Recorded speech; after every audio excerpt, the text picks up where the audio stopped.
అమృతలూరు మండల పరిధిలోని గోవాడ గ్రామంలో వెంచేసి ఉన్న శ్రీ బాలకోటేశ్వర స్వామి ఆలయ ప్రాంగణంలో మహాశివరాత్రిని పురస్కరించుకొని వినోదాలకే పలు ఏర్పాట్ల వద్ద ఆదివారం రద్దీ పెరిగింది.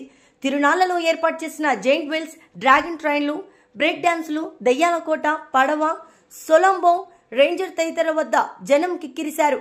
వీటితో పాటు గృహోపకరణ వస్తువుల దుకాణాలను భారీ స్థాయిలో ఏర్పాటు చేయడంతో మహిళల రద్దీ పెరిగింది.